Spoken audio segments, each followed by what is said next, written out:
विजयी भव, एक इतिहास शाहू विचारातून निर्माण झालेला.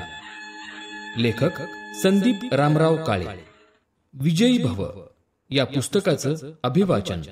आज आपण ऐकणार आहोत जीएसटी असिस्टंट कमिशनर माधुरी गरुड यांच्याशी साधलेल्या संवादाचा ध्वनिमुद्रित भाग. जब आंखों में अरमान लिया, मंजिल को अपना मान लिया, फिर मुश्किल क्या और आसान क्या, बस ठान लिया तो ठान लिया. या उक्तीला यथार्थपणे सार्थ करणारी कहाणी म्हणजेच सीमाशुल्क आणि केंद्रीय उत्पादन शुल्क विभागाची सर्वोच्च परीक्षा C&IT क्रॅक करणाऱ्या माधुरी भानुदास गरुड यांच्या संघर्षाची कहाणी आहे. लहानपणापासूनच मित्रमैत्रिणींमध्ये खेळण्याची आवड असणारी, अभ्यासात हुशार, खोडकर, कधी कुठं भांडण झालं तर त्यात पहिले नाव असणारी, भरतनाट्यम शिकणारी, सोबतच वाचनाची आवड असणारी, 4थी व 7वीची स्कॉलरशिप मिळवणारी आणि सर्वात महत्त्वाचं म्हणजे परिस्थितीची जाण असणारी मुलगी सामान्य मध्यमवर्गीय कुटुंबामध्ये जेव्हा 7व्या वर्गात असताना राजेश पाटील द्वारा लिखित ताई मी कलेक्टर होईन हे पुस्तक वाचून प्रभावित होते आणि कलेक्टर ही संकल्पना पूर्णतः स्पष्ट न झाल्यामुळं आईला विचारते आणि आई सांगते की जर तुला समाजासाठी काही करायचं असेल, शोषितांना न्याय द्यायचा असेल तर हे खूप महत्त्वाचं पद आहे. अशी अनेक महत्त्वाची पदं आहेत ज्यामध्ये निर्णय घेण्याचा अधिकार आहे. पदांमध्ये पावर आहे. त्याद्वारे तू कित्येक वृद्ध लोकांना, गरजूंना मदत करू शकतेस. अन्यायग्रस्त शोषितांना न्याय देऊ शकतेस. तुला जर काही बनायचं असेल तर असंच मोठं स्वप्न ठेव आणि त्यासाठी तेवढीच मेहनत घे, म्हणजे तू नक्कीच यशस्वी होशील. आईसोबत बँकेत गेले तर कधीकधी तास दीड तास उभं राहावं लागत असे आणि जेव्हा नंबर येई तेव्हा लंच ब्रेक झाला म्हणून काउंटर बंद होत असे. तेव्हा लाईनमध्ये उभे असणाऱ्या वृद्धांचे होणारे हाल पाहिल्यावर संवेदनशील मनावर होणारा परिणाम अशाच प्रकारच्या संस्कारामध्ये वाढलेली माधुरी भानुदास गरड. एकटे वडील कमावणारे, एक भाऊ, दोघांना इंग्रजी माध्यमातून शिकवत असताना मुलीला इंग्रजी माध्यमातून शिकवण्याची काय गरज असं म्हणणारे नातेवाईक, अशा सर्व वातावरणातून जेव्हा 10वीची परीक्षा पास करते तेव्हा 115 विद्यार्थ्यांच्या बॅचमध्ये 50% घेतलेले विद्यार्थी सुद्धा सायन्सकडे धाव घेतात. तेव्हा 94% मार्क घेऊनही कला शाखेला पसंती देते आणि आर्ट्स घेते. तेव्हा तिला मित्र आणि नातेवाईकांच्या टीकेचा सामना करावा लागला. आर्ट्स घेण्याची गरज काय? 6व्या वर्गापासून हिनं भरतनाट्यम डान्स शिकण्याचं डोकं घातलं, त्यामुळे ही सायन्स घ्यायला घाबरते की काय, अशा प्रश्नांचा सामना करावा लागला. परंतु आईवडिलांचा तिला पूर्ण पाठिंबा होता. निर्णय तिच्या स्वतःचा होता, म्हणून लोकांचे म्हणणे ऐकून घेणे भाग पडले. लोक काय म्हणतात यापेक्षा आपल्याला काय करायचंय याची तिला पक्की जाणीव होती. तिला माहीत होतं की जर आपल्याला UPSC द्यायची असेल तर आपण डबल एनर्जी का घालवायची, सोबतच घरच्यांना भल्या मोठ्या फीस भरायला का लावायच्या. UPSC करिता फक्त डिग्री लागते, मग ती कोणतीही का असेना. आणि त्यावेळेस तिला वाटलं आर्ट्स माध्यम सोपे आणि कमी खर्चाचे आहे, त्यामुळे सायन्स घेण्याची गरज काय. तिच्या या विचारांना आईवडिलांनी पूर्ण पाठिंबा दिला. सामान्य मध्यमवर्गीय कुटुंबामध्ये जसे जून महिन्यामध्ये मुलांच्या फीस आल्या की घराची आर्थिक स्थिती कोलमडून पडते, तशीच अवस्था माधुरी भानुदास गरुड यांच्या घरची सुद्धा होती. वडील स्टेनोग्राफर म्हणून नोकरी करत होते. प्रामाणिकपणे कष्ट करणे आणि शिस्तीत जीवन जगणे या मूळ स्वभावाचे वडील. त्यांनी कधीच कुठलीही कमतरता भासू दिली नाही. सर्वांच्या गरजा, आवडीनिवडी, ट्युशन, नातेवाईक, दवाखाने सर्व जबाबदाऱ्या एकटेच वाहत होते. आई ही उत्तम गृहिणी.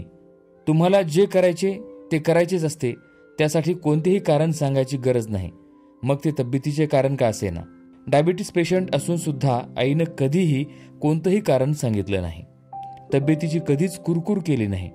सतत कुटुंबासाठी झटत राहणारी आई. पालकाकडून मिळालेल्या याच संस्काराच्या शिदोरीमुळं आणि पाठबळामुळं माधुरी भानुदास गरुड यांना संघर्षातही लढण्याचं बळ मिळालं आणि हेच बळ त्यांना पुढील आयुष्यात पुरेल एवढं होतं. पुण्याच्या फर्ग्युसन कॉलेजमधून 11वी पासून सुरू झालेला प्रवास 12वी आणि त्यानंतर BA सायकॉलॉजी ही पदवी घेऊन पूर्ण झाला. मग पुढील शिक्षणाचे वेध आणि त्याचं प्लॅनिंग करत असताना अचानक आईची तब्येत बिघडली. आईची शुगर वाढतच होती. रस्ता क्रॉस करता येत नव्हता. सतत चक्रा यायच्या. निर्णय क्षमता बाधित झाल्यामुळे काय करावं हे तिला कळत नव्हतं. अशा अवस्थेत आईची काळजी कोण घेणार घरचं सर्व कोण करणार अशी परिस्थिती असल्यामुळं 1 ते 1.5 वर्ष आईची तब्येत आणि घर सांभाळणे याकरिता घरी वेळ देणं आवश्यक होतं. अशा अवस्थेत अभ्यासाचे भूत डोक्यातून हद्दपार झाले होते. याच वेळी UPSCचा अभ्यास सध्या करता येणार नाही, मग काय करायचं हा प्रश्न जेव्हा माधुरी गरुड यांच्या समोर आला तेव्हा त्यांनी पुन्हा फर्ग्युसन कॉलेज इथं LLBला प्रवेश घेतला. सोबतच इंदिरा गांधी मुक्त विद्यापीठ मधून पॉलिटिकल सायन्स आणि मानवशास्त्र या 2 मास्टर्स पदव्या आणि LLB पूर्ण केलं. आता वेळ होती लहानपणी पाहिलेले स्वप्न पूर्ण करण्याची. परंतु मार्ग सोपा नव्हता. क्लास लावण्याची त्यांची इच्छा नव्हती, कारण क्लास लावायचा तर त्याची फीस 1 ते 1.5 लाख रुपये.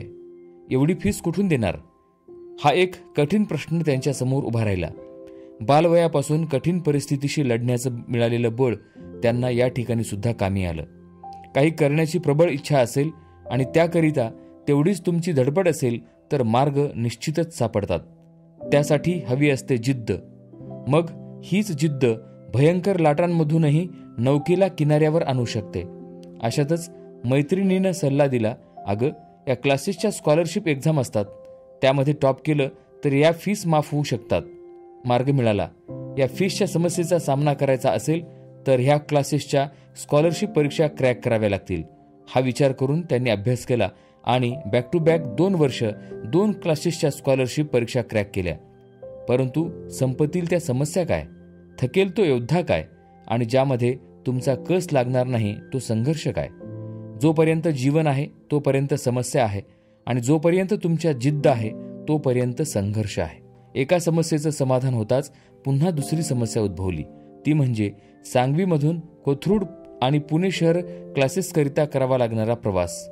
या प्रवासात एनर्जी वेस्ट होत होती, वेळ जात होता, तसंच आर्थिक भुर्दंड सुद्धा होत होता. परिस्थितीची जाण व वेळेचं भान ठेवून या समस्येवर उपाय म्हणून त्यांनी सदाशिव पेठेत शिफ्ट होण्याचं ठरवलं. कुटुंबापासून दूर राहून 2019च्या अटेम्प्टकरिता त्यांचे प्रयत्न सुरू झाले. आर्थिक अडचणी, घरी पैसे मागायचे नाहीत, देतील तेव्हा देतील, एका खोलीत 4 मुली, बेडखाली सामान ठेवायचं, मेसचे डबे खाणे, सकाळी 7 ते रात्री 10 वाजेपर्यंत अभ्यास, सूर्यप्रकाश माहीत नाही, पहिलाच प्रयत्न असल्यामुळं नेमकं काय करावं, अभ्यास कसा करावा याची जाणीव त्यांना नव्हती. फक्त सतत अभ्यास अभ्यास आणि अभ्यास करणे. शनिवार रविवारला घरी येणे हा त्यांचा प्रवास सुरू झाला. कुठलीही टेस्ट सिरीज नाही, मार्गदर्शन नाही, घरीच अभ्यास करणं हा एकमेव पर्याय. त्यामुळे 2019च्या पहिल्या प्रयत्नाचा जो रिझल्ट यायचा तोच आला आणि पहिल्याच प्रयत्नात माधुरी गरुड यांना अपयश आलं. त्यानंतर 8 दिवसांनी सारथीची परीक्षा होती. मूड नव्हता. सर्व जात आहेत मग आपणही जावं म्हणून माधुरी गरुड सुद्धा जायचं म्हणून गेल्या. परीक्षेचे कोणतेही दडपण न घेता बिनधास्तपणे पेपर दिला आणि पास झाल्या. प्री परीक्षाकरिता केलेला अभ्यास या ठिकाणी कामी आला.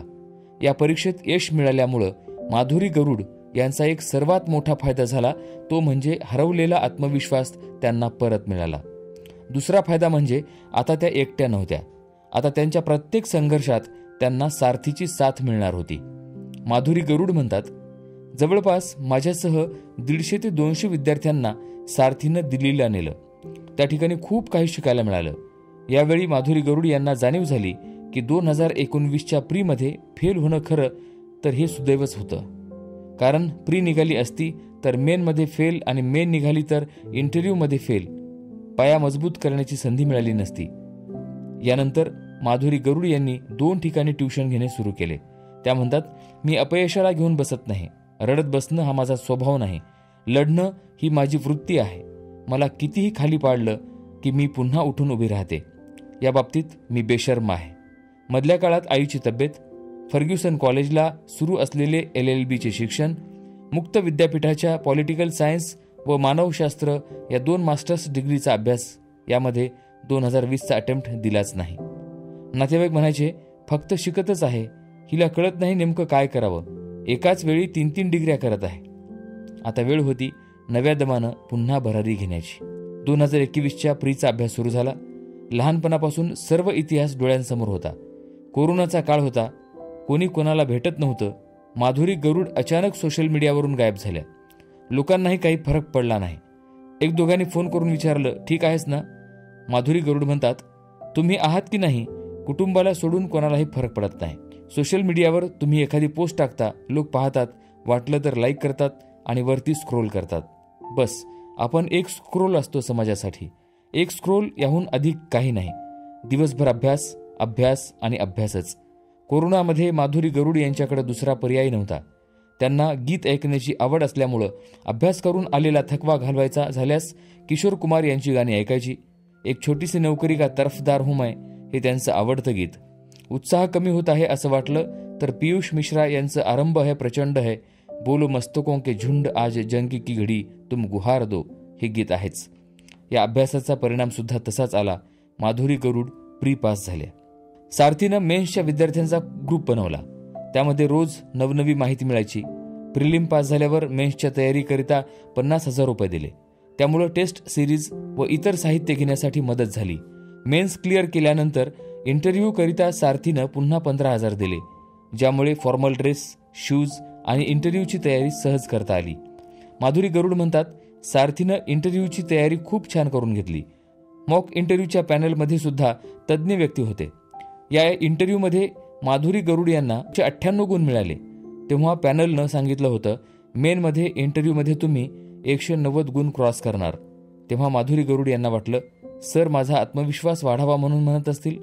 पण जेव्हा प्रत्यक्ष इंटरव्ह्यू झाला, रिझल्ट आला, तेव्हा माधुरी गरुड यांनी सारथीचे MD अशोक काकडे सरांना पहिला फोन करून सांगितलं, सर तुम्ही जे मार्किंग मला दिले होते ते सेम रिफ्लेक्ट झाले. एक शिखर पार झालं होतं. संघर्षाचं फळ मिळालं. आनंद झाला. आता करिअर सेट झाले होते. पण अज्ञानापायी काही जवळच्याच व्यक्तींनी माधुरी गरुड यांचं करिअर अपसेट करण्याचे, खराब करण्याचे काम केले होते. सामान्य माणसे अर्ध्या हळकुंडाने पिवळे होतात, पण समजदाराचं असं नसतं. माधुरी गरुड UPSCचा अभ्यास करते हेच नातेवाईकांना माहीत नव्हतं. आई वडील, भाऊ आणि 2 मित्र राजेश भोनावटे व श्रद्धा झुंझुरकर एवढ्यांनाच माहीत होतं. प्री मेन्स इंटरव्ह्यू याकरिता कधी दिल्ली तर कधी अहमदाबाद फिरले. 5-5 महिने घराबाहेर. त्यामुळं नातेवाईकांनी इकडे अफवा पसरवणं सुरू केलं की माधुरी लग्न करून पळून गेली. इकडे ती दिसत नाही, कुठे गेली काय माहीत. माधुरी गरुड म्हणतात, या दुनियेची मस्त मज्जा आहे. तोंडावर येऊन कुणी बोलत नाही, हे सगळ्यात बेस्ट आहे. वाईट हे माघारी बोलले जाते. जेव्हा वास्तव जवळच्या लोकांच्या लक्षात आले तेव्हा तेच तोंडावर तारीफ करायला लागले. आम्ही तर आधीच म्हणत होतो माधुरी मोठी ऑफिसर होणार. लहानपणापासून माधुरी हुशार होती. परंतु माधुरी गरुड यांच्या आईवडिलांना सर्व जाणीव होती. आईनं माधुरी यांच्याकडून आधीच वधून घेतलं होतं. तुला जेवढे शिकायचे तेवढे शिक, पण जेव्हा तुला नोकरी लागेल तेव्हा मी तुझ्या लग्नाचं पाहेन. 26 सप्टेंबर 2021ला माधुरी गरुड यांचा रिझल्ट आला आणि 10 ऑक्टोबर 2021ला सुपारीचा कार्यक्रम झाला. आईनं नवरा मुलगा आधीच पाहून ठेवला होता, तिच्या मैत्रिणीचा मुलगा आशिष पडवळ. जेव्हा आईनं माधुरी गरुड यांना मुलाविषयी सांगितलं तेव्हा त्यांना सर्व गोष्टी क्लिक झाल्या आणि एका शब्दात आईला होकार दिला. कोणत्या गोष्टी क्लिक झाल्या तर त्या होत्या माधुरी गरुड यांच्या संघर्षाच्या काळात शांतपणे मदत करणारा मुलगा. राजेश आणि श्रद्धा सोबत अभ्यास करत असताना आम्हाला झेरॉक्स आणून देणं, डॉक्युमेंट सबमिट करणं, आम्हाला कॉपी पिण्यासाठी घेऊन जाणं, हे सर्व करताना तो सर्वांसाठी करायचा, ज्यानं कधीही आपलं प्रेम कुणालाही व्यक्त होऊ दिलं नाही. ज्याला UPSC मधला U पण माहीत नाही, पण राजेशला विचारून सर्व प्रोसेस माहीत करून घेऊन माधुरीला बोलणारा, स्वतः व्यावसायिक असणारा एक चांगला मित्र. जेव्हा आईनं हे नाव माधुरी समोर ठेवलं तेव्हा एका क्षणात माधुरीला या सर्व गोष्टी क्लिक झाल्या. छान लग्न समारंभ पार पडला. आज माधुरी गरुड अहमदाबाद झोनमध्ये असिस्टंट कमिशनर GST या पदावर कार्यरत आहेत. संघर्षमय काळातही कसं खंबीर राहावं हे सांगताना त्या म्हणतात, time will pass, you should just stand strong with pit ground. न डगमगता माणसानं उभं राहायला पाहिजे. होऊन जाईल असे स्वतःला सांगितलं पाहिजे. छान गाणी ऐकली पाहिजेत. वॉकला गेलं पाहिजे. शेवटी काय तर खंबीरपणे उभे राहा, परिस्थिती कशीही असो, आणि स्वतःला हेच सांगितलं पाहिजे, टाइम विल पास.